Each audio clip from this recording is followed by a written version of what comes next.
We are back on the Rational Boomer podcast. Hopefully your day's going well. It is Saturday, and we have the good fortune of having our reoccurring guest on the Rational Boomer podcast. Ed, welcome back. I'm kind of your Ed McMahon, aren't I? I mean, I don't know if I would call you a sidekick type. No, I'm more of a frequent dropper. Who was somebody that Johnny Carson had on all the time? Carol Wayne, I suppose. Carol Wayne. I'm your Carol Wayne, yeah. Or Carl Sagan. Yeah, that worked too. Billions and billions of whatever. Yeah. You know, as we go through each week, it's amazing to me how God has gifted me with so much material. The time I decided to do a podcast and TikToks, I never have any problem coming up with things to talk about. And you know as well as anybody, you're hard pressed to get me to stop talking when I have nothing to talk about. Well, that's always been the case with us. They used to hate when we got on together because we wouldn't shut up, you know. Yeah. Of course, the audience loved it and they were entertained, but, you know. The suits didn't like it, so fuck them. Exactly. So they're sitting wherever they're sitting right now, and we're sitting here with far more listeners than they ever fucking had. So fuck them. There you go. Who was right? We were right. We're always right. No, well, unless my wife's around, then I'm never right. Well, there you go. We've got so much shit going on. I mean, I don't even know where to start with it. Let's start with the goofiest of all of them. Let's start with everybody running around. Oh my God, Donald Trump is going to be Speaker of the House. That's, you know what troubles me is I get a lot of Democrats or people that are followers going, oh my God, please tell me it's not true. Donald Trump's not going to be Speaker of the House. I keep telling these people, when you hear this shit, it's coming from Republicans. Yeah. Republicans are always wrong. They're always lying. They always fail. Stop listening to the motherfuckers. Yeah, the one thing you have to remember is that would be a job, and Trump has never had a job. He's never wanted a job. All he wants to do is be able to, go on Twitter or Truth or whatever they call that piece of crap thing he's on now, and vent his spleen. He doesn't want to do any work, and the Speaker of the House actually is a job that requires you to show up and do some things and actually understand some things, which is even worse. No, he was never going to do that. Well, and the thing about it is even if he did run, he couldn't get the votes. There are so many people that want to be so far away from Donald Trump and the Republican Party. The last thing they're going to do is bring him back in the fold. Then there's something called the Rule 26 that the Republicans enacted in the House that says if you're indicted of a felony and risk as much as 2 years in jail, you got to leave House leadership. So there's all kinds of things. No reason he's going to do it. And that's just what these people do. They throw shit in the air. Oh my God, just you wait. And it never happens. I don't know why people get sucked into this all the time. Well, there's a local TV station, WJHL TV, and they're owned by Sinclair, I believe. If not Sinclair, it's one of the other right-wing groups that bought up all the small TV stations throughout the South. But they have a website where you can go on or a Facebook page where you can go on and look at comments on the news stories of the day and so forth. The very first one yesterday was some yahoo going, Trump's going to be president because we're going to make him Speaker of the House and impeach Biden and Kamala Harris, and he'll be president, and yay, Trump. People always say that. They say the Speaker of the House is third in line to be president. Some pretty extraordinary shit would have to happen if the Speaker of the House became president. Because let's just say Joe Biden dies, Kamala becomes president. What happens then? She appoints a vice president. Exactly. So now he's still third in line. Exactly. The only thing that could happen is if Kamala and Biden were in the same place and they both died. That's the only way. Exactly. And that's not going to happen. Well, there was a short-lived TV show called Yeah, Designated Survivor. Was that it? right. Anyway, it was like the Secretary of Homeland Security or Health, Education, and Welfare or something becomes president because they blow up everybody else. Right? It was short-lived, but I don't think it's ever gone any further down than vice president that I can ever think of. No, it hasn't. And they're going to always appoint another vice president. Here's the other thing about Donald Trump with Speaker of the House. Yeah. Is Donald Trump going to actually take a demotion from president to Speaker of the House? I think not. No, he would see it as a come down. So he settled on endorsing the very worst piece of human garbage to sit in Washington instead, next to him, Jim Jordan. Well, yeah, he's endorsing Jim Jordan now. Now that's the next step for the Trump folks. Oh my God, Donald Trump endorsed Jim Jordan. He's chosen by God himself. He's going to win the Speaker of the House. Let us remember, Donald Trump endorsed like 11 or 12 people for Congress in 2022, and all but one lost. So I don't know that endorsement is a big fucking deal. Well, if it did come true, if through some aberration or other, Jim Jordan became Speaker of the House, that would make him only the second wrestling coach pedophile to occupy the office. Yeah. They talk about that a lot. All the Republican speakers of the House who never made it, Paul Ryan, Newt Gingrich, John Boehner. Boehner. They all got booted or left for really kind of sketchy reasons. But Hastert was the one who spent the longest time as Speaker of the House as a Republican. Well, then, of course, he was arrested for being a pedophile, and he's in jail to this day. So yeah, I think what's that say about Republicans? I think they technically got him on falsifying records because he had to get the money to pay off the people who were blackmailing him, so they got him on the financial stuff rather than the pedophile stuff. But he still did some time in jail, and of course, the pedophile stuff came out.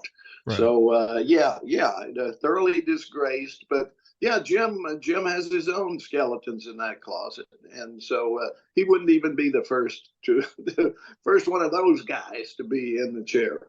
Well, Jim's got a couple of problems if he becomes Speaker of the House. First of all, there is a documentary coming out about his little experience and how he ignored the sexual abuse at Ohio State with the wrestling team. That's coming out, and I'm sure that's going to have some revelations that people will be interested in.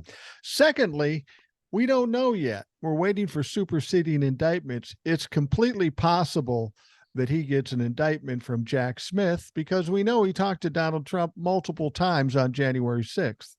Yes, he even said it. He admitted it, that I don't remember how many times I talked to him, that day, but he did admit that he spoke with him. We know that Jim Jordan and Marjorie Taylor Greene and several others all got together the night before to talk about the whole thing. At a hotel. So, he is deeply implicated, whether he knows it or not. I mean, the wheels of justice, as they say, move slowly or grind slowly, but exceedingly fine, like mill wheels, But anyway. And let's be honest. Let's be honest. What does it mean if we get a Speaker of the House next week, the week after, or whatever? Whether it's Jim Jordan or Steve Scalise or any of these people, what does it matter? They're going to be there max for a year. And they're not going to have any more power than Kevin McCarthy had. No, they can throw up as many junk bills as they want to. The Democrats will not pass them. And even if they did, the Senate won't sustain them and the president will veto them. So anything they do is just spinning their wheels. They will continue to run their bogus investigations of the Bidens and so forth, and try to come up with some shit that will stick to the wall, but it never does because it's all manufactured. Then they'll keep doing that crap, just what they've been doing. But nothing substantial will come out of the House of Representatives as long as the Republicans are in charge. And that's by design. That's exactly what they're supposed to do, gum up the works and keep anything from happening. Just real quick, have you seen these commercials that they've been running on cable TV primarily? But they're kind of vague, but it's like, um, let's preserve the American technology is what they keep talking about. I think I have, yeah. I just wanted to let everybody know, in case you were wondering what those were, those are sponsored by Amazon, and they're trying to avoid any antitrust cases being brought against. Is it Amazon? No, it's like Microsoft, Amazon, Apple. It's Apple. Yeah, okay. I believe it's Apple. I'll have to look it up, but let's put it, it's probably all of them, to be honest with you. I mean, they're all being looked at for antitrust violations. It might even be Facebook. I think it is Facebook, as a matter of fact. But that's who's sponsoring this. The oligarchs are sponsoring this, and it has nothing to do with preserving American superiority in technology. It has everything to do with keeping from having to pay taxes. That's what it comes down to. It's kind of reminiscent of back in the 70s, when we went through the same thing with the antitrust and such with the telephone company. We had Bell Telephone Company, and then they had to split it up and cast to the wind. And there's a bunch of different companies, many of which exist today, but are totally separate from what was the phone company. And at that time, that was the technology of the era. Television, telephones, radio, stuff like that. But they did get kind of a stranglehold on this country in terms of antitrust, and they split them up. It wouldn't surprise me if we ultimately do that. If we have a Democratic Congress, if we have a Republican Congress, they'll just let it go. Yeah. Exactly. So just in case you were wondering, because we see these things and we go, well, yeah, that's great. We want to keep American technology on top, but what do you mean exactly? I imagine they'll get more specific as time goes on. But there's a front organization that it says at the bottom who's sponsoring it, but behind it all is the American tech industry wanting to avoid any sort of antitrust regulation. I just want to get back to the Speaker of the House thing real quickly, because I want to talk about the once golden boy who is no more, Matt Gaetz.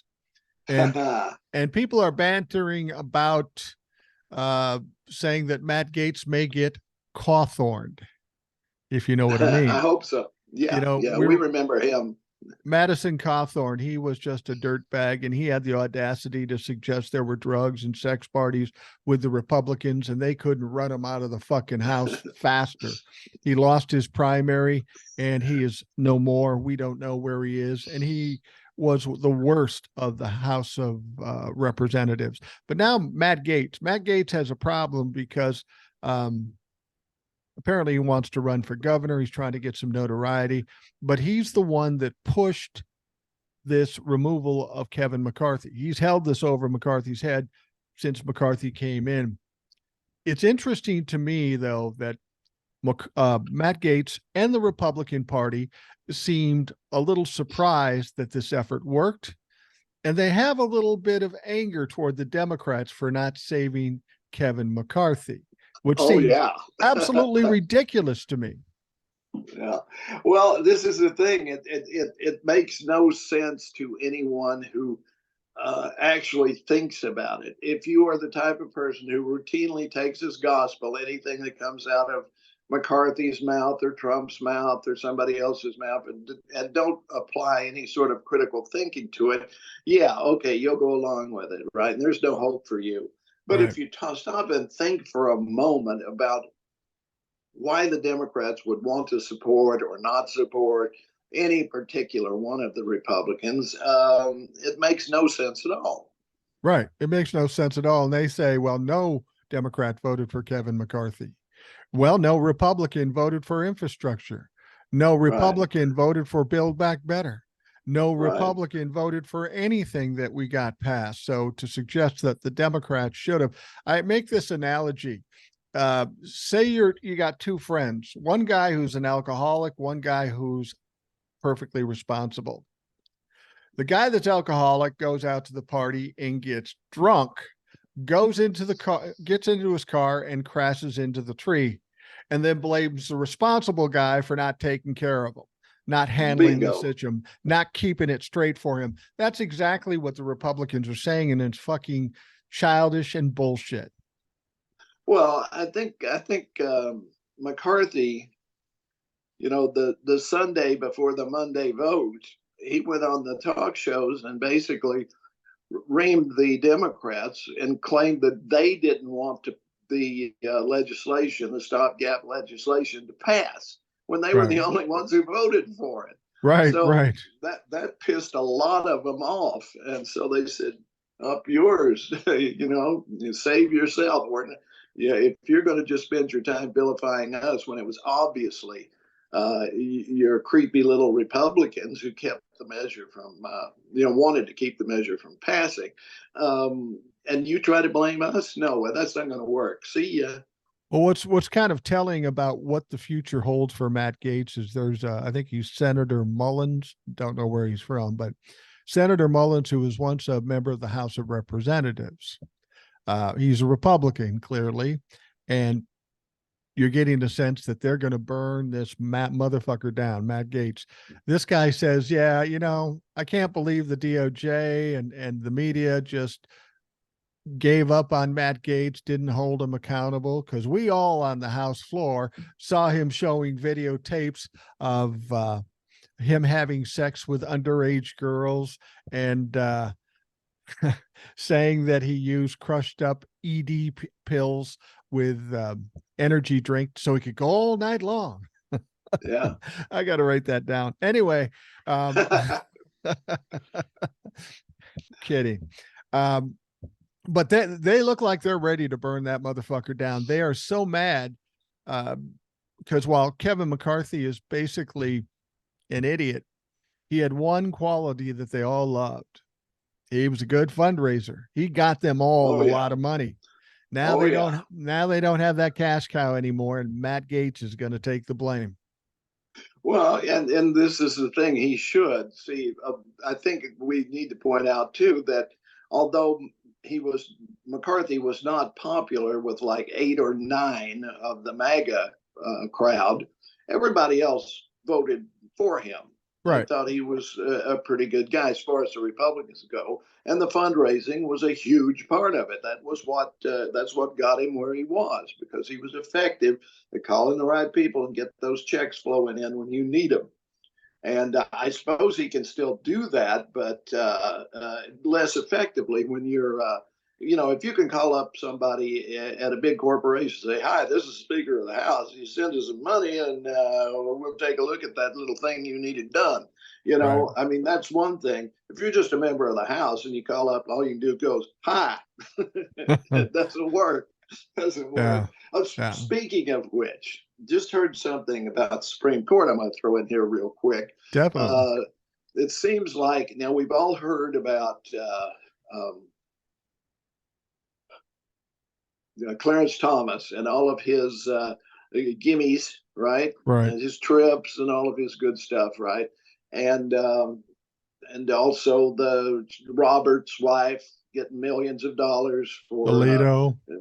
Alito. They're all in it, right? Well, it goes back to Scalia. Apparently, he was a big. He loved hunting, and actually died on a hunting trip, if you remember. And but did Cheney get him too? Not that I know of. But I think he was along on that one, though. I think so. Cheney shot the other guy, but apparently he would go so far as to call up resort owners or people who owned, hunting.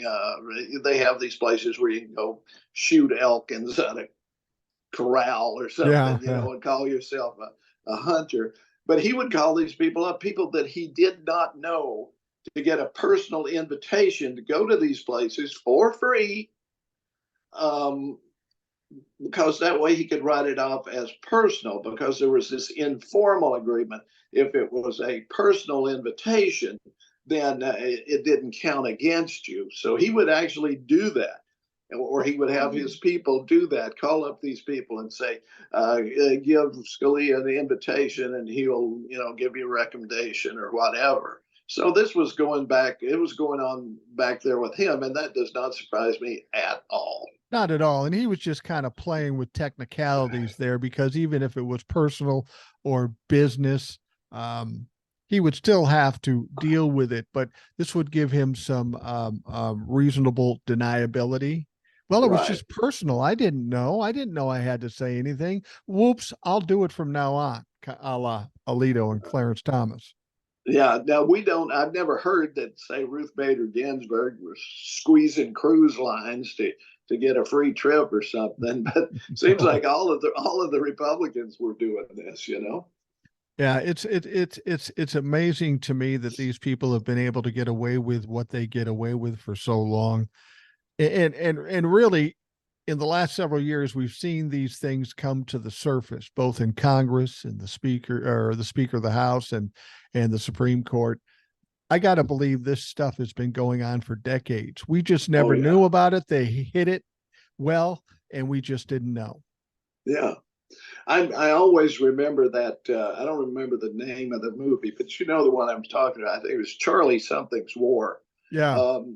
About this Texas congressman who basically got us into supporting the Mujahideen against the Russians in Afghanistan. Right. And early on in the movie, somebody questions, well, won't this upset your constituents? And he says, all I have to please is 3 Jewish ladies down in Florida who give me all the money I need.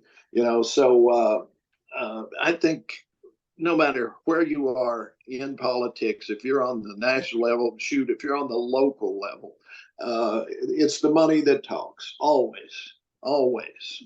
And it's gotten worse and worse. And then we had the Supreme Court, of course, give us Citizens United, where you can hide all the money and you don't know who's giving money to who. And corporations are people. And I always say, if corporations are people, let's convict and hang one of them. So, but that's just me.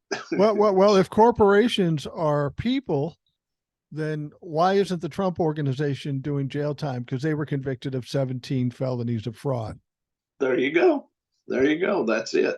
That never happens. I mean, Chevrolet can put out a car that has faulty brakes and 300 people die in crashes. Well, they pay them off and so forth. But the people that knew about that and let them make the cars anyway, and there are no secrets when it comes to that within the corporation. It goes all the way to the top. Nobody's hiding it. They make that decision, which will cost us less, letting a few people die and pay off when they die, or recalling all those cars and fixing the problem. Guess which one they're going to do. Yeah. Same with medicine, same with anything.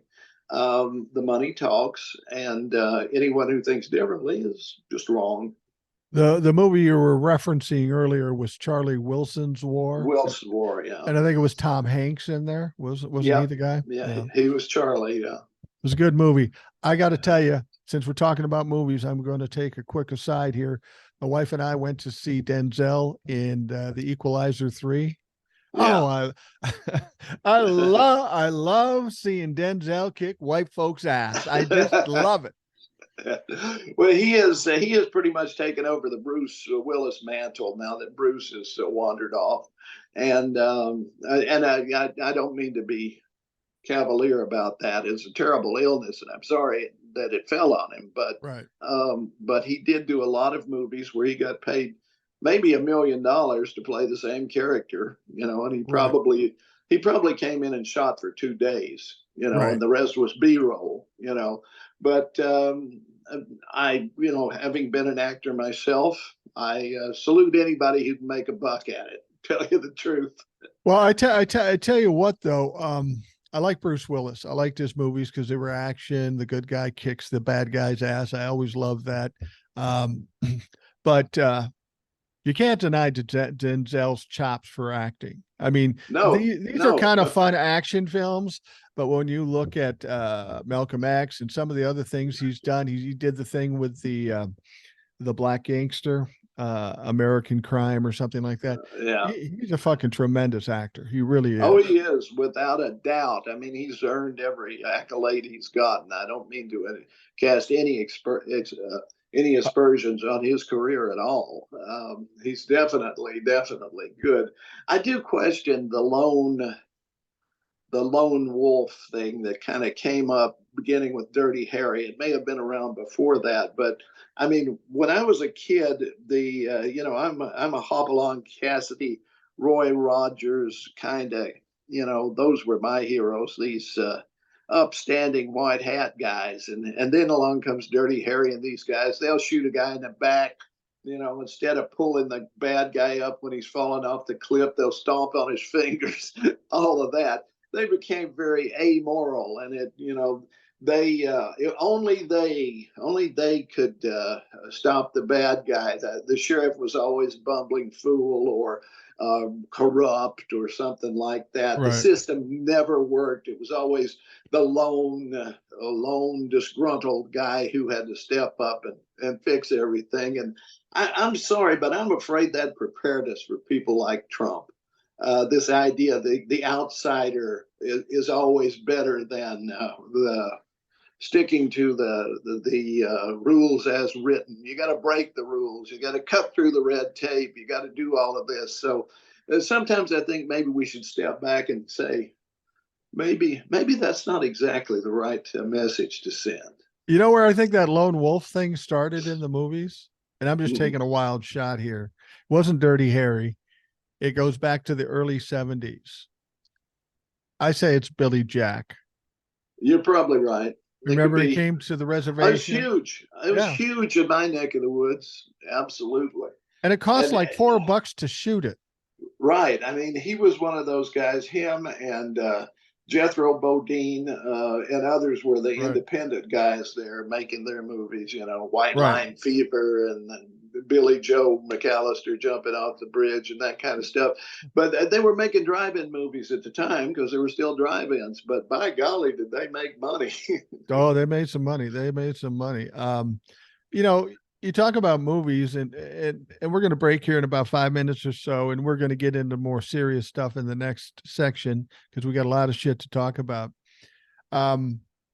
This particular time in our history, the last 7-8 years, this is going to have to spawn tons of books and movies. Oh yeah. There's going to be huge numbers of movies about this. Yeah, I'm waiting to see who gets to play. What's her name though? The lady who was she just wrote a book. She testified against Trump. She was Mark Meadows. Cassidy Hutchinson. Her who gets to play Cassidy in the movies. Reckon she's young enough she can play herself. Well, that's a possibility too, I suppose. I mean, there, like you say, there's going to be a lot of all the President's Men films coming out of this. I mean, there's so many books that they can, and books yet to be written, I must say. Right. We've got to wait and see how this all plays out. I mean, 20 years down the road, there's going to be a mini series about Trump. I mean, they're going to take him from when he came down that escalator through all his stuff, and we'll know more. More will come out. More and more and more will come out as time goes on. The thing about it is that's a good point. When this all first started with Donald Trump, there were all these accusations and people of a reasonable mind, people like you and I, and the people listening to the podcast knew this guy was corrupt. He was a criminal. Still, there was the faction of people, the 30% or so that believe him no matter what. But from this point on, there's going to be nothing but evidence coming out, very damning evidence on all levels, not just January 6th, but the classified documents and all this shit. I feel the needle is kind of going more to the left now. I've said this before. I felt that paradigm shift. I think we're going the right way right now. People shouldn't get too disgruntled if it doesn't happen in an instant. It's going to take some time to come out of this fucking hole. Yes, I think so, and that's what keeps me going, quite frankly. And we're old people, so we need something to keep us going. That's right. And we need it to happen fast. Yeah. I want to see it in my lifetime. Exactly. And every day I get older, and it's becoming harder and harder to expect that. And every day you get older, I get 10 years older than you. Yeah. That's the only thing that gets me up in the morning. I go, Jesus Christ, I'm an old motherfucker. Yeah. But Ed's 10 years on me. So long as he's getting up, I'm getting up. There you go. But about the evidence, as did you note a kind of general change in the public now that we know so much more about Donald Trump? It was easy for him to say, I never did that, it was a hoax. And now everything is coming out in the media. And while maybe his fans aren't paying attention to it, I think a lot of people in the middle that really didn't know what to do are finally getting it. They're finally understanding what went on and how bad it was. Yeah, and I think that will continue to increase. That the people gradually, the spell will break, and those that are capable of rational thought will begin to put things together. Now, I just before we started today, I happened upon a guy at a Trump rally asking people different things, and about half of them thought that Trump was still president, and yeah, of course. And that we've been under military rule since the election, and Trump really calls all the shots, and Biden's dead, and an actor. He's an actor and all that, and they really believe this shit. But this is the marginal, the deplorables, the others, even some in Congress, in the House, even I think are at this point wanting nothing more than Donald Trump to go away. Please go away. Yeah, I think that's right. I think reasonably minded people in the Republican Party want nothing to do with him. That's why I say he had no chance to become Speaker of the House, even if somebody actually voted for him. It's all bullshit. Matt Gaetz talked about Donald Trump being Speaker of the House just before they brought Kevin McCarthy in. So this isn't a fucking new concept. But with what's going on, I think there are some people waking up in the Republican Party. I think that my concern is, though, that for whatever reason, they continue to embrace Donald Trump and all his ridiculous comments and that. I have this feeling that the moment when everybody steps away and finally says that's enough is not going to be until they get wiped out in 2024. When they take that beating in 2024, they'll finally say, oh, fuck, we can't do this anymore. I mean, it's 3 years late, but that's what it's going to take. What do you think about that? I think you're exactly right. And then I think in 5 years, it'll be like if you went to Germany about 10 years after World War II and you tried to find a Hitler supporter. I think it's going to be that bad. I do really too. Do. I think it's going to be, well, I never voted for him, even though I did twice, but not me, but whoever this fictitious person is. But yeah, absolutely. And you will not find, and when he dies, which he will eventually, sooner than later. What do you do with that kind of president? What do you do with somebody who's that disgraced? What kind of funeral is there? Does he lie in state? I don't know. Nixon stayed at the library, his presidential library, I believe, if I remember that right. Or did he make it to the Capitol? I can't remember. I might have to look that up. But no, I don't think he made it to the Capitol, and nor should he have. No, I think he did lie in state at the Nixon Library in Yorba Linda. Right. Yeah, it's the thing about Donald Trump right now. He's always appeared to be confident and strong, no matter how bad it is. But now we're seeing some cracks in the shell. He's starting to look more pathetic. He's starting to look like he's flailing and doesn't really know what to do. I mean, just recently when he was talking about this case, and we'll talk more about this in the second half, but when he was posting on Truth Social about his lawsuit in New York, I think it's finally hit home that this is fucking devastating. This ends his life as he knows it. He's starting to beg online. Somebody needs to help me. Somebody needs to help me. Well, and just parenthetically, I know we're going to go to break, but let me throw this in so we don't have to deal with it. My Pillow guy now is online begging, saying, my lawyers dropped me because I can't pay them. I'm totally dead broke. And, well, tough shit, buddy.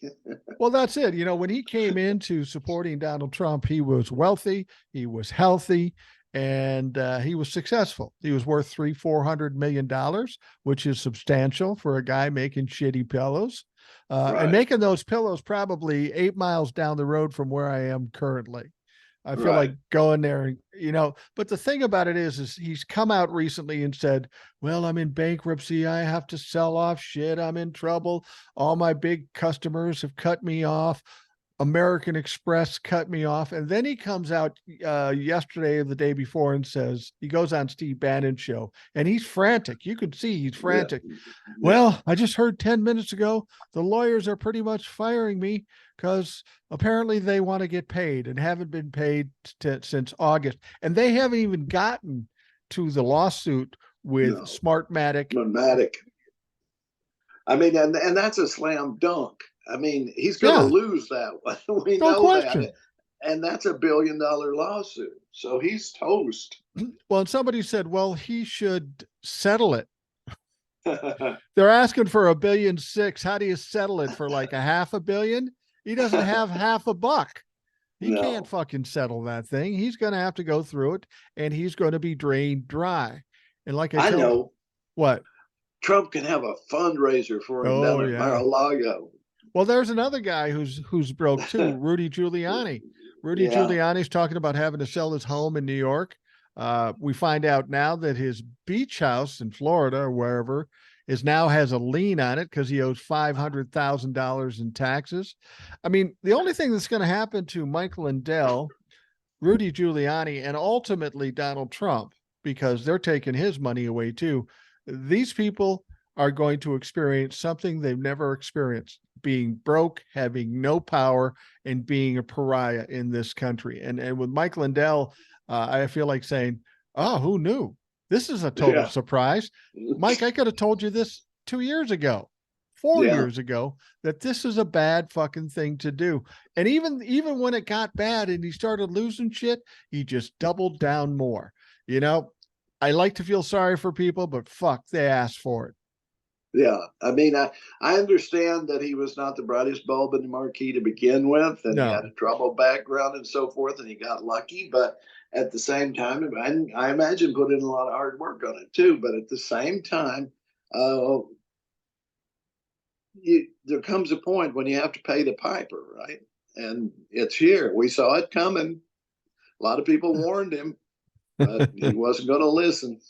Yeah, you know, I mean, there are some things people try in life, and I'm a firm believer that once you start to fail, you'll be honest with yourself. You say, okay, I'm going to stop doing this, and then I'm going to try something different. You don't keep following this failed trail and go over the cliff like Mike Lindell and Rudy Giuliani and Donald Trump have. I mean, I found out early on that my hopes and dreams of becoming a male model weren't going to make it. So I backed out and I said, fuck it, I'm going into radio. I'm kidding about that. I never thought that.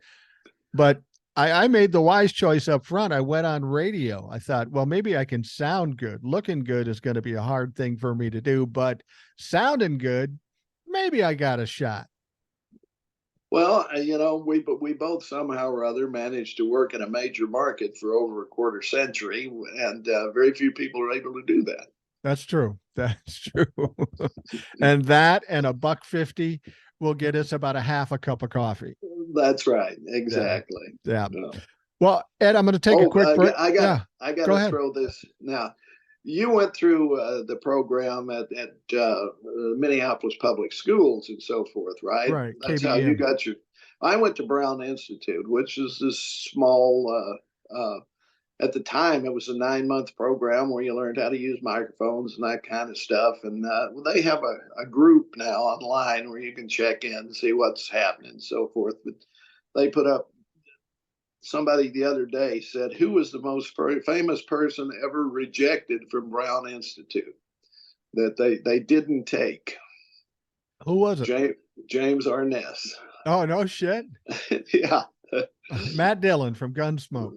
That's right. He couldn't cut it. well, that's the interesting thing. If you're from Minnesota, and James Arness and his brother Peter Graves were from Minnesota, they were a little ahead of us in the school years. A little bit. But Brown Institute was really kind of notable for producing broadcasters for the Midwest. I suppose they were all around the country. I never went to Brown Institute. You did. But I remember it was on Lake Street. And I used to walk down Lake Street, and there was a picture of all the people that are now on radio that went to Brown Institute. It was, and they taught you all kinds of other stuff, computers and stuff back when computers weren't really anything. But it's interesting that James Arness tried out. I mean, this guy had a great voice. He's a fucking good actor. And he couldn't make it in, but Ed Jones did. That's right. Well, I figure probably because, you know, they were Minnesotans that maybe before he was James Arness, I mean, before he was Matt Dillon, maybe he had like the Ranger accent there or something like that. You know, maybe that held him back. Of course, you know, I went in with a Southern accent, and I had two guys tell me, "You'll never work in radio with that accent." Which was completely wrong. All right, let's take a quick break, and we'll come back. We'll talk about this court case in New York, this lawsuit. That's kind of interesting, what Donald Trump has ahead of him. It sounds like he's going to be a busy motherfucker, and none of it is anything he's going to like. So we'll take a quick break, and we'll be right back.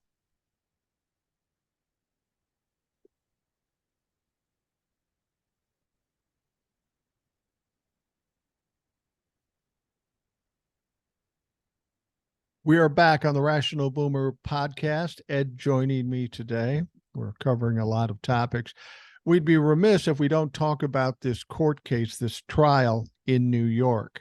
It is a civil case. Letitia James suing Donald Trump for massive amounts of business fraud, also suing his two sons, Alan Weisselberg, other situations. And the first 3 days where Donald Trump showed up, I wasn't surprised about him coming out after the breaks and stuff and spewing all this ridiculous shit. I was a little surprised that for the first 2 days, he sat there with his arms crossed and looked like he was trying to be cool and tough and everything. But we all know that he's sitting there in his own human excrement. And it's hard literally. And it's hard to be cool when you're sitting in your own shit. But then he says some things, and then, of course, Judge Engeron comes out and says, I'm giving you a gag order. I made a joke, and I'm surprised that I did it on TikTok, and I'm surprised I didn't get called out for it. I said, you know, Donald Trump with all these gag orders, he shouldn't be worried about gag orders. With the prospect of him going to jail, he should be worried about his gag reflex. And TikTok let that go. Let that motherfucker go. Yeah. I had a thought that just went right out of my head. So well, the bottom line is he was there for the first 2 days, two and a half days. And then he got angry, and Letitia James was angry. And I first thought that Letitia James did something to kick him out of there, because that's what it sounded like. Because she said, the Trump show is over. He's not coming back. And then it sounds like he may be left on his own accord, or maybe his lawyers told him to leave, because on the last day he was grunting and throwing his hands up, and everybody knew this isn't going to go well if we keep this fucker going. And that's 2.5 days in a civil lawsuit. I can't imagine what's going to happen when he's in criminal trials.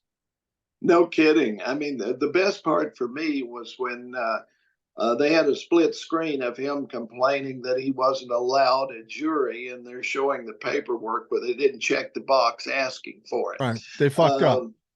Exactly.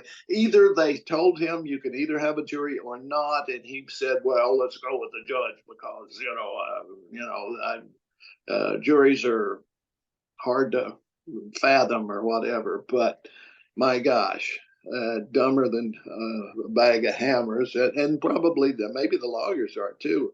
I remember I noticed the young lady who should have checked the box or not, because she filed the paperwork, looking kind of uncomfortable when he was talking about it. So who knows what's going on there? I question any lawyer who's representing Trump at this point. Number one, you know you're not going to get paid unless you're asking for it up front, and number two, you're going to be vilified by everybody around. But the other thing I noticed about it was he admitted to fraud twice, Right. at least. Right. He always by implicates saying, himself. yeah, I undervalued my properties. I'm worth way more than I said I was, which is fraud against the government, or it's fraud against, one way, either way you take it. In one way or the other, it's fraud. If he's telling the truth, it's fraud. If he's lying, then it's fraud the other way. So, that's just, he can't win. What I loved it too is that after one, the first day or second day, he came out basically saying, because of little things he heard, he has trouble comprehending shit. Right. He came out and he says, well, the judge basically said anything before 2014 is past the statute of limitations. So they took about 80% of the case off the table. And then he looked to the lawyer. He said, isn't that right? And the lawyer, instead of going, shut up, they came over and said, yup, 80%.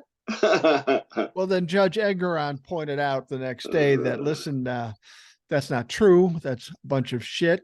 When you're committing crimes, the clock restarts with every crime. It said, since the last crimes you committed were in 2021, 22, statute of limitations isn't a thing anymore.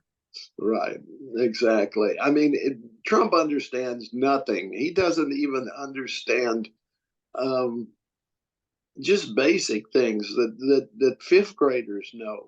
No. He doesn't know. And to try to get him to comprehend something that's complicated and legal, no way. I mean, they used to say, they tried giving him short briefs to read, and then they made it a page, and then they made it a cue card, and he still couldn't get it. So they should turn it into a cartoon and have a talking dog tell him, because that may be the only thing that he can fucking comprehend.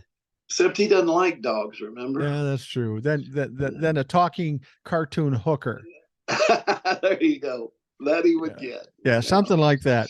But I know what happened to Donald Trump when he was sitting there in the third day.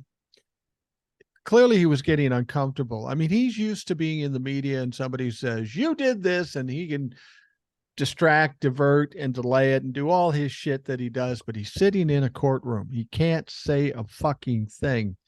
And all this evidence is coming, hitting him in the face. And he doesn't know what to do with it because he has no control, which is the worst thing that can happen to a narcissist. And he's just uncomfortable. I mean, it's kind of like a little kid breaking some toys or something. And the worst thing you can do is have your mom tell you, you broke that toy, and there's no question about it. He just can't handle it. He had to get the fuck out of there. And he was getting pressured because of this gag order. But what he doesn't understand is whether he's in Florida, New Jersey, or New York, the gag order stands. It's not just outside the courthouse. There's not a circle around the courthouse where once you get beyond that circle, you can say whatever you want. But I don't know that he knows that. Well, the other thing that got me was that even his supporters have to be dumb as bricks. Yeah. Because somebody went online and found a picture of the court clerk with Charles Schumer, at some fundraiser or something. Right. And then he goes on and declares that she's Schumer's secret girlfriend. I mean, what he thought that could possibly do, that I don't know, somehow or other, that would make it look like they were out to get him or something, that everybody was anti-Trump, Trump haters or something like that. But just the sheer moronic imbecility of doing that boggles my mind. Well, that's how Donald Trump thinks. I heard somebody talking about Sidney Powell and Rudy Giuliani. Rudy's a drunk and Sidney's crazy. as confirmed by Donald Trump. He said she was crazy. And people are asking why you have what you suspect are normal lawyers telling you, no, Donnie, no, but Rudy Giuliani, a drunk, Sidney Powell, crazy by his own accord. Why did he accept information from them and disregard the so-called normal lawyers with the right answers? And it's very simple. It's very childish. It's very not even adolescent. It's infantile. He went with the ideas that he wanted to hear, whether they were right or not. He went with what he wanted to hear.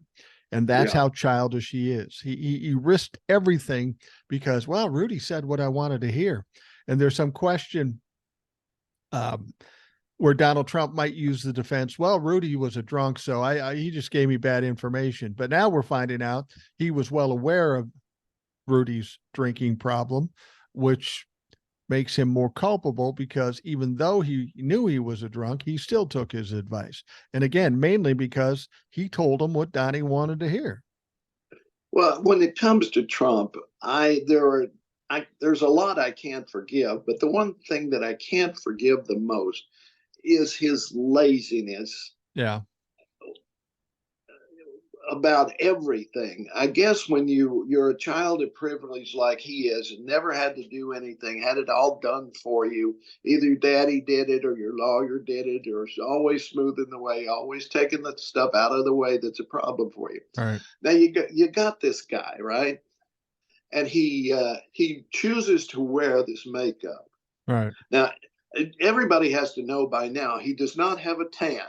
He wears makeup, this orange makeup, but he never blends it. Now, I've worn a lot of makeup in my life because I was an actor. I was on stage. I was on television, so forth. You wear makeup. You have to, or you look like a pasty idiot, but like we do now. But you got to blend it around your hairline. You got to do your ears. You've got to do your hands so they match, right? But he's too lazy to do that. He's even too lazy, apparently, to sit still and let someone else do it. So he puts on these goggles, I guess, and just sprays himself or something, because then you got all this white stuff around the eyes, so he looks like a raccoon, sort of. And then you go to the temples, you can see the white skin all around. It's like when Heath Ledger played the Joker versus, the Joaquin Phoenix or Jack Nicholson or Cesar Romero. They had a full makeup done, but Heath Ledger, he just kind of slapped it on there, and it made it that much more terrible. Right. Well, that's exactly what Trump is. I mean, that's every time I see him, I think of the Heath Ledger Joker makeup because it's so inept. It makes your skin crawl. It is so lazy and stupid and inept. It is for me anyway. There is two things that are the scariest things to me in movies. First, it's creepy kids. I don't know what the fuck about that is. It's creepy kids. And then there's the other one when you get a crazy woman applying lipstick and putting it around her whole face. Go, whoa. That's no woman I ever met. I'm going to stay away from that bitch. Exactly. And this is what it comes down to, and it's just like he goes, well, I'm Donald Trump. I can just put it there. That's good enough. Now I look great. He is so deluded that he cannot see that the hair is ridiculous and the makeup is ridiculous, and you put them together and you got a creepy clown show from day one. And why can't people see that? Well, I think most people do. It's just that there's a certain crowd of people. The problem we have a certain crowd of people that buy anything, no matter what, because they want to be right. And no matter, these people are the same people as Donald Trump. Donald Trump only takes what he wants to hear. And so are these people. They're either too stupid or so indoctrinated into Donald Trump that they will say anything. I mean, like, for example, whenever we hear about something coming out like on Donald Trump, first thing they do is we ought to get the leaker. Forget the fucking crime. The leaker is the problem. It's Yep. always diversion. It's always distraction, and it's so childish. It's ridiculous, and I can't understand how people accept it. Fortunately, I think most people don't, but there's enough people to make it a thing, and then you have the media supporting those people that talk about crazy shit. You know, talk about Donald Trump being tied with Biden and all this shit. It's all ridiculous, and it's troubling. Well, how about when he talks about whales beaching themselves because of the noise that windmills make? I mean, Yeah. does nobody ever think to Google that shit? Yeah. I mean, it's been going on a while. Of course, windmills cause cancer too. Well, yeah. Well, that's obvious. And no doubt impotence. It's just he says such stupid shit. Exactly. It's just unbelievable to me. Now he's got a little meeting coming up on October 16th with Judge Chutkin. Now, I've been disappointed in Judge Chutkin. She's told him time after time what not to do, what not to say, and he goes ahead and does it. And there's been no accountability for it.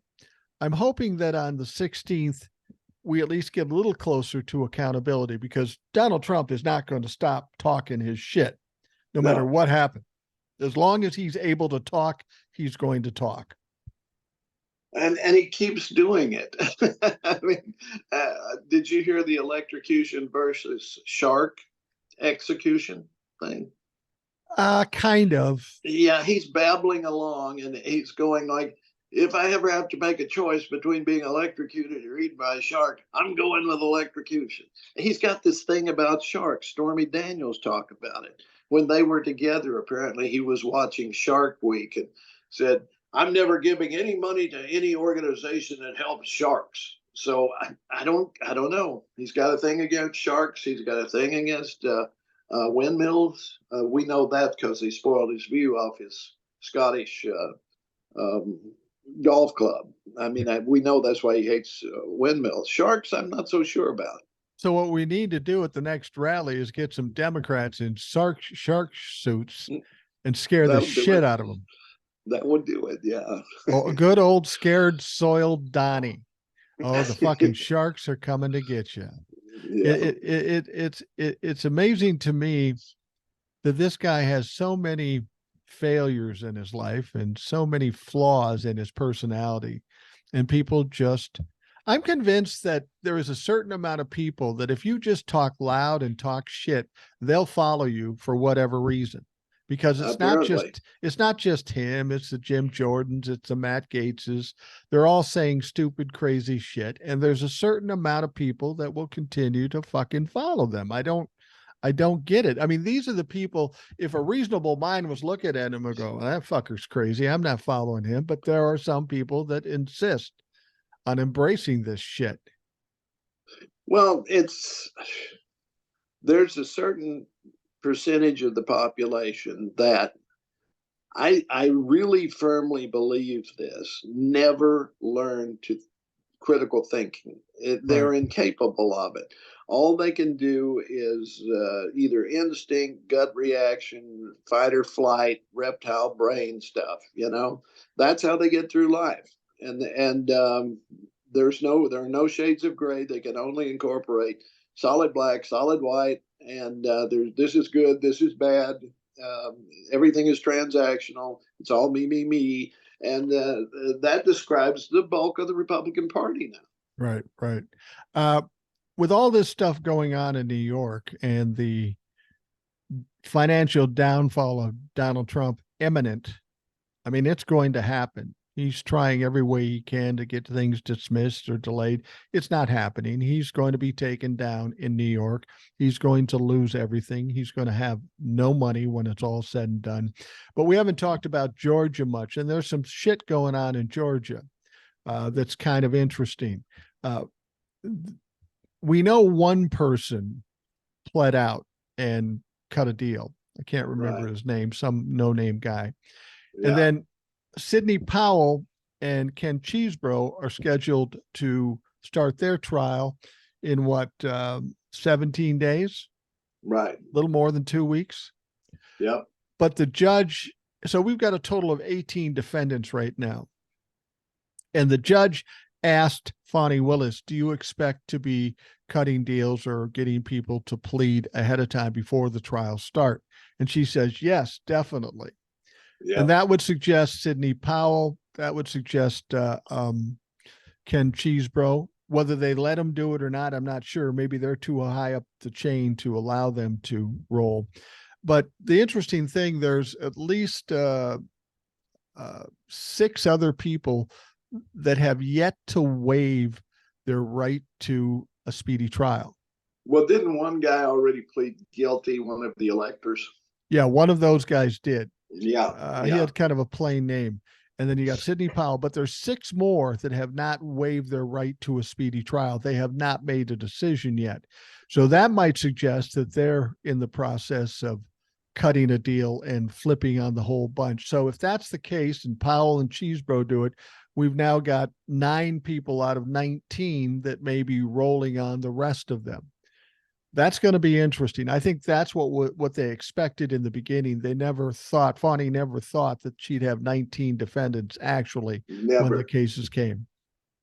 No, I think she assumed right. And she probably, had knowledge from most of these, which way they were going to go, knowing that they would try to get by with the least they possibly could. I mean, if I were involved in something like that, I'd certainly try to find a way to, lessen my exposure, if you will.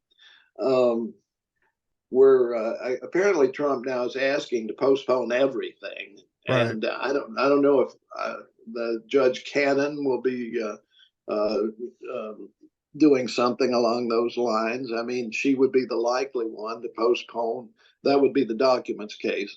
The rest of them, I've got a feeling, are going to go right ahead. I think the documents case might be the one that gets postponed. Well, it's going to be interesting to see how long Jack Smith allows her to play her shit.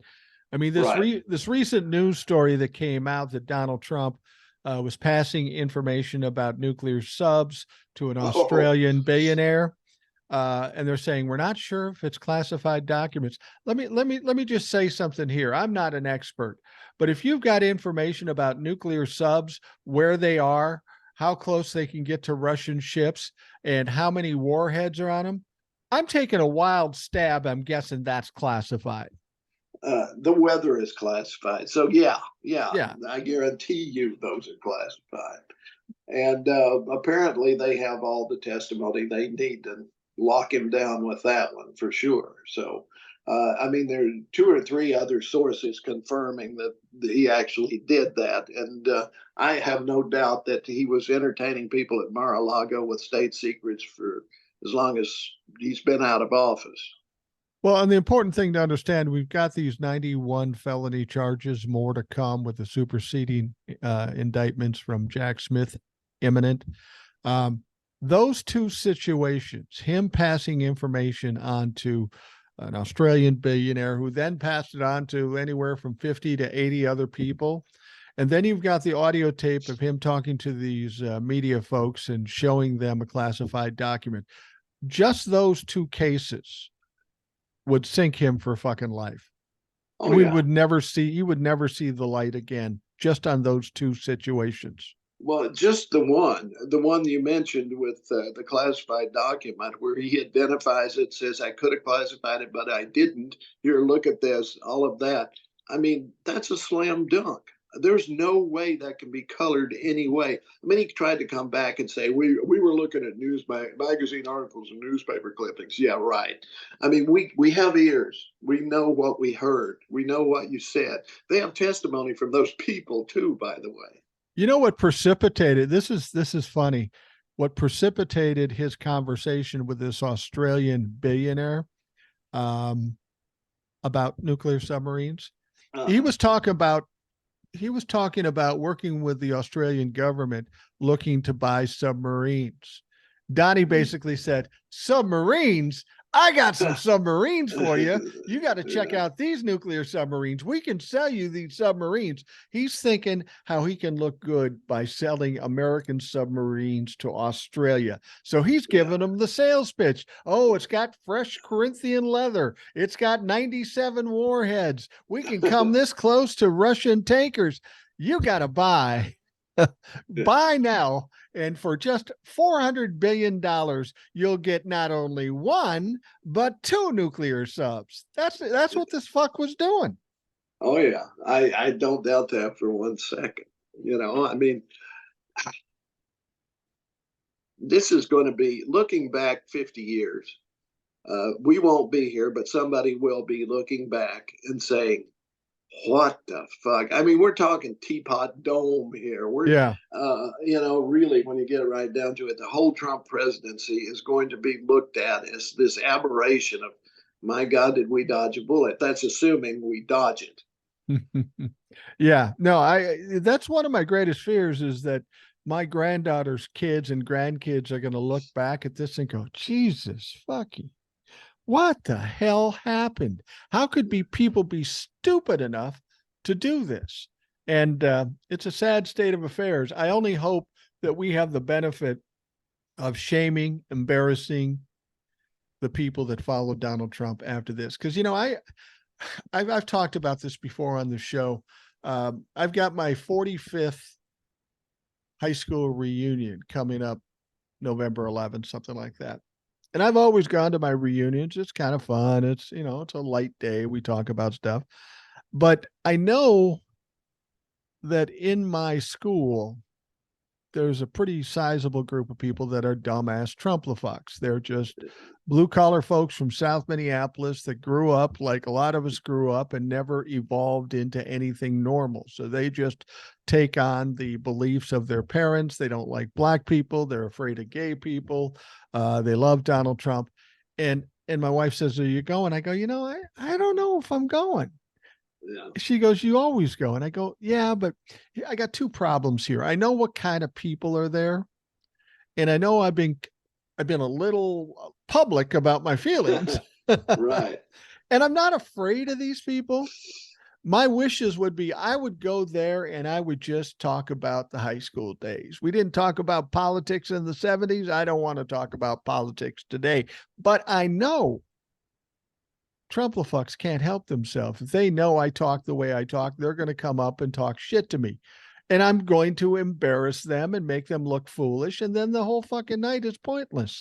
So I don't know if I'm going to go. I've got friends of mine saying, yeah, go. It's no problem. I may go.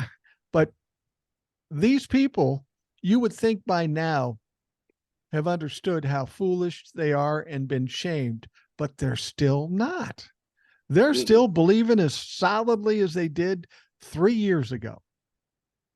Yeah, and when does that change? Maybe it doesn't. I mean, if you went to Germany 25 years after the end of World War II, could you still find guys in bars in Bavaria going, yeah, we almost did it. We almost conquered the world. Well, they wouldn't have had a different accent. We almost conquered the world. Yeah. Hitler was a nice guy when you got to know him. Yeah. But there might have been. I don't know. The German people I know do not. They're embarrassed by that whole episode. And they're still Hitler apologists today. Sure. Oh, absolutely. We know from Melania that Donald Trump had a book written by Hitler on his side table next to his bed. Yeah, well, it was a cartoon book. Yeah. Well, that's the thing. It doesn't surprise me that he has a book about Hitler next to his bed. What really surprises me, that motherfucker reads. I'm surprised if that motherfucker reads. So do I. We know he didn't write either of his books. So, no. And I'm sure he's never read them either, for that matter. Well, people are talking about, I read an article about it after seeing what happened on that third day in court and how he was kind of losing it. He was kind of grunting and groaning and throwing his hands up in the air.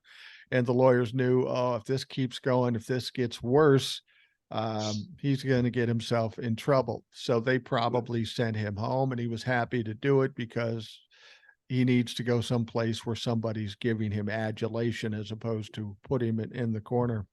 Right. There's got to be a point, because he's not going to have the luxury of coming and going from criminal trials. No. He's going to have to be there. There's got to be a point where he just absolutely implodes, where he gets out of hand in a court case, and they're going to have to put him in jail because he can't be there, or put him in a separate room or whatever. He's going to implode at some point. His emotional state is pretty fragile right now. Are you old enough to remember the Chicago 7 trials? Yeah, I was pretty young at the time, but I've watched some movies about it. Right, and at one point, the 7, who, they were accused of fomenting violence during the Democratic convention in Chicago, right? And they were people like Jerry Rubin and different ones that were leaders of the anti-war movement primarily, and Abby Hoffman. Abby Hoffman was another, and they like to get disruptive in the court, and I don't remember if it was more than one, but at least one of them wound up being bound to his chair with a gag over his mouth, and I can just see them doing that to Donald. I would pay money to see him. I don't think they do that in this day and age, but it would fun to see him zip tied to a chair and a gag. And a gag is one thing, but I think you need to go to the extent of a ball gag. Yeah, that would be great. That would be appropriate for Donald Trump. Probably wouldn't be the first time. No. But I just think he's going to implode here at some point. He's a narcissist, and he's always been able to slip out one way or another by making bullshit claims or whatever. But now he's trapped in the legal system, in a courtroom. He can't get out, and it's going to drive him crazy. He spent his whole life slipping out of things, and now he can't. He's got to fucking explode. Well, I heard one report that at one point he was in some room with his lawyer screaming at them with a beet red face. And look at this guy. I mean, he could pop an aneurysm pretty much any day at the way he was looking in court. I was just thinking about that visual you just gave. He's getting a beet red face with the orange makeup. It's kind of a nice autumn setting, isn't it? Yeah. Pretty much, yeah. That's pretty much it. Yeah. Well, Donnie, you're an autumn, so you better wear earthy clothes. Exactly. Oh, well, we're having way too much fun with this, but it's nice to see somebody getting their comeuppance. I just don't want to be celebrating too soon. We've got to put this guy had got to be put away. He's got to be shut up, and then gradually things will calm down, I think. I do think, well, there was a guy on Morning Joe this morning who they asked him, they asked him about the election coming up and so forth. And he was saying basically what you're seeing, all of these polls are on both sides of the people that are really invested with the Democrats, are really invested with the Republicans, and it's not measuring the swing voters, et cetera, et cetera. And Donald Trump will not stand a chance in the general election. But the way he said it and the look on his face was like he was whistling in the wind, I mean, whistling past the graveyard. I think we can't be too sure of ourselves. We can't think, well, everybody's going to vote against Trump and not get our ass to the polls and vote. And that's what I'm afraid might happen. I trust young people to get out and do it. Come on, Taylor, do it the day before the election. You got to go vote now. You're registered, go vote. Tell them, I can't say I was ever a fan of Taylor Swift. I like some of her songs, but I'm 63. She's a millennial. Her audience is far different than me. I've got nieces that love her. But I really respect did you ever see her documentary? She wanted to come out and say something about Donald Trump back several years, when he was being elected or whatever. She wanted to say something and all the management were around her. No, you don't want to say that. You don't want to say that. She goes, no, this is important to me. I'm going to say it. Fuck it. I'm going to say it. And even that didn't get her canceled. She's got strong. If you picked out one person in this country right now that has the most support of the most people, it's Taylor Swift. Absolutely. It is. There's no doubt about it. I mean, this is no Dixie Chicks. No. I mean, she could say it and get away with it. You know, of course, Dixie Chicks, or the Chicks as they are now, they were not in tune with their audience, shall we say. Well, no, and that's the thing is that the country audience tends more right, not totally. There was one woman I saw that was in the country music genre, and she just said, "Fuck it, I quit. I'm tired of the bullshit." And that's not to say that all people who like country are all Trump-la-fucks. That's not the case, but there's a large part of it that is. And Taylor was a country artist for a time, and now she's just a global international artist. She can do whatever the fuck she wants. Taylor could buy and sell Donald Trump 10 times and then push him over a cliff. I don't even know if she knows how much money she's got. No, I don't think so. But you know, I think that may be the ace in the hole. If somebody like Taylor Swift and maybe some of these other artists or actors that are of that age group, if they start pushing the millennials to do it, and the Gen Zs to do it, it's going to be a fucking landslide. It just absolutely will. I mean, the Taylor Swift fans are so connected to her. She could say anything and they'll go out and do it. Fortunately, she does things for good, not for bad, like Donald Trump. But that may be a nemesis that Donald Trump doesn't even realize is there. Yeah, absolutely. I hope her boyfriend doesn't influence her in a different direction. I don't know what his politics are, but I gotta say this. How about them twins? Yeah. They won a playoff. Yeah, it's the first time since 2004. I just hope I don't pull a hammy jumping back on the bandwagon, because I'm a fair weather fan. But the other thing about sports, you know, the Vikings suck and they won a game last week. But what might be exciting is the Vikings are playing Kansas City tomorrow. Yeah. Travis Kelce will be here. Will T Swizzle be here? We'll see. And if she is, can I get her on the show? No. No way. Not gonna fucking happen. You know what? I sent a note just to see if it would work. I sent a note to our governor here in the state of Minnesota, Tim Walz, because I have a lot of respect for him. He's accomplished a lot. And I said, you know, I just have a podcast. I'm here. I'm in Minnesota. I talk positively about the Democrats. I'd love to have you on the show. It's just a Zoom thing. Put you on 15 minutes. We talk.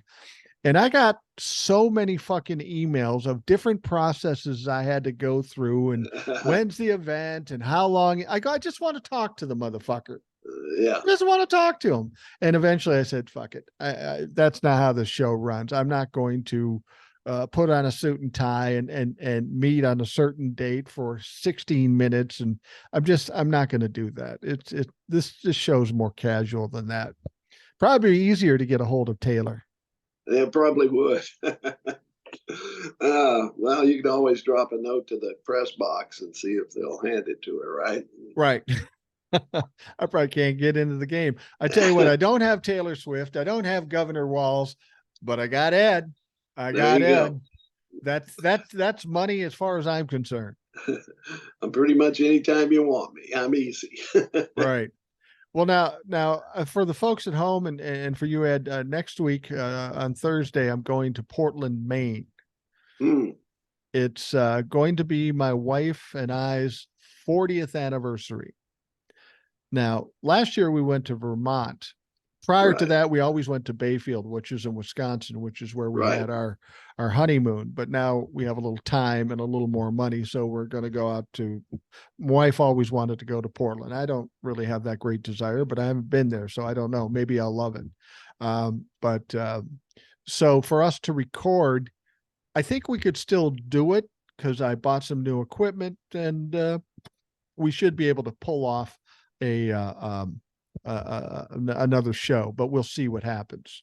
All righty. It works for me. Well, you just let me know. I'll make myself available unless I'm at the doctor or something, something. You are the busiest retired motherfucker I've ever met. I tell my wife every day, how the hell did I ever manage to work? Yeah, How did true. I squeeze that shit in? It's true. Well, when you only, for me, when I only get up at 8:30, 9 o'clock, as opposed to 4:30, that a lot of my day is taken out at that point because I stay up till 2 doing the show, get up at 8:30 in the morning. That cuts out a lot of free time. Yeah, well, that's true. I'm up at 6 most mornings, between 6 and 7. I just wake up. I'm fighting the CPAP battle now, and that's Oh when I yeah, wake up. And if I wake up, the mask has to come off. I'm done. yeah. So I haven't gotten to the point of the CPAP yet, but that's got to add a lot to sensuality when you're in bed with the wife. A big old mask on your face. it sounded like Darth Vader. Sounded like Darth Vader. Well, we're going to wrap things up here, but I just want to ask you. I always say to the folks that whenever, weekends things are kind of static and nothing crazy is happening. But once the week starts, there's always a shit show every week. It has been that way for last 4 years. What do you foresee coming next week, starting Monday? We got a lot of things going on, and they're going to try to vote for a Speaker of the House on Wednesday. We got to come up with a budget. There's a lot of shit happening. None of that's going to happen. I mean, I don't disagree. They may try, but I don't see us. I see us going into the new year maybe without a speaker. Really? Unless there's some sort, there may be a government shutdown in 40 days, whatever. Because who's gonna? McCarthy couldn't put together a budget. I mean, the stuff they were throwing up there was not a budget that anybody was ever going to vote for in the Senate, or that Biden was going to let go through. I mean, there's been no serious work since McCarthy took over as Speaker of the House after the last election. No serious work at all from the House. It just, they are there to obstruct, not to govern. And that's so obvious. And McCarthy at least pretended. Jim Jordan's not going to pretend. All we will get is more impeachments, more bogus committee hearings, more gobbledygook and crap. And that's all that's going to happen because the Republicans, they just can't get it together now. The few, I'm not even going to say that. I'm not even sure there are any decent ones left. Let's assume that there are a few in there somewhere, but they're afraid of Trump just like everybody else, and on the Republican side. And they're not going to, nobody's going to step up and say, I'm saving the day. And Scalise is just McCarthy light. And, right. So now that Trump has thrown his endorsement onto Jordan, which doesn't surprise me because like I say, the only guy worse than Jordan is Trump. And I don't expect much to happen.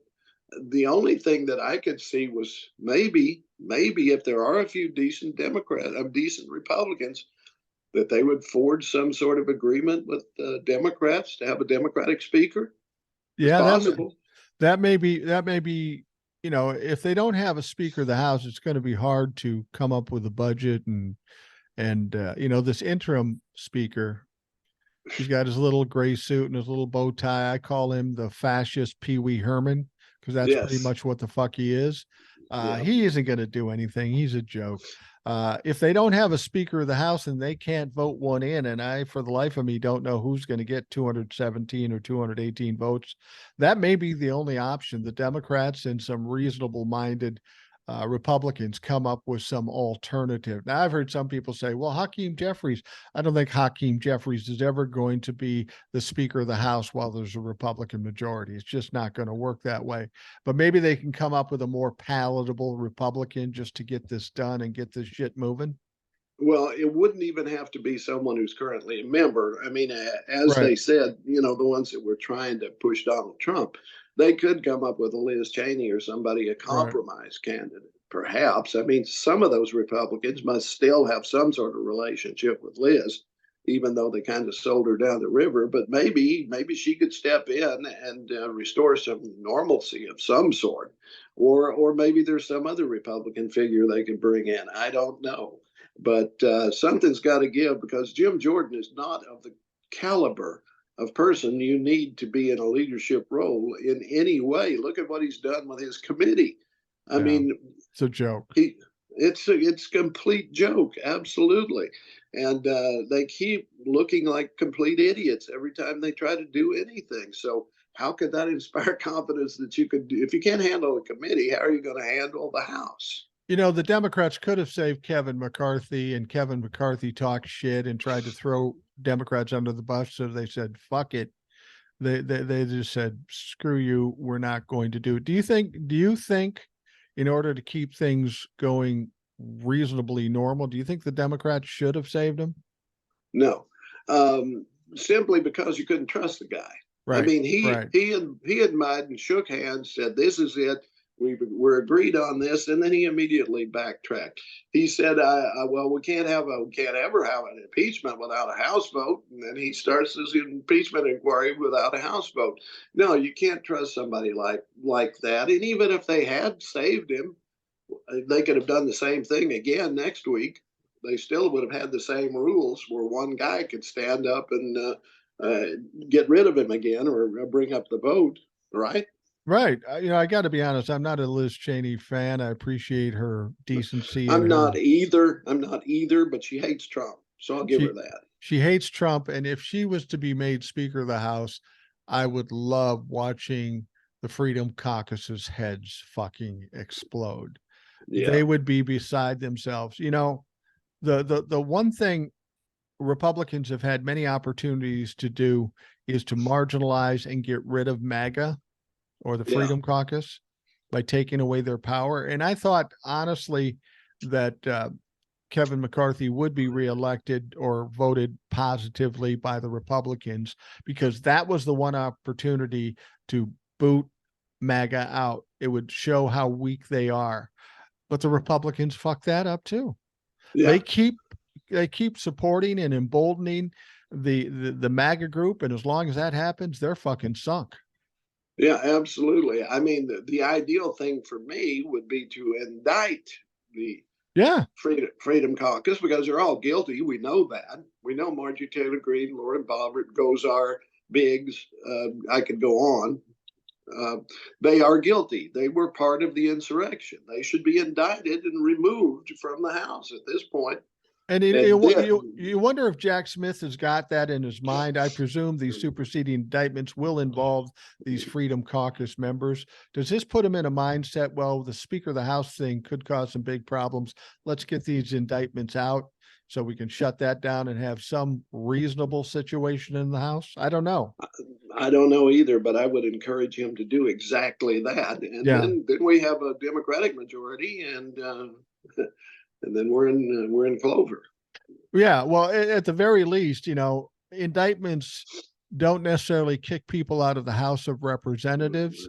Apparently, we've got Uh, Menendez and we've got George Santos, but that rule 26 we talked about, if right, you've been exactly. indicted, you can't be in leadership.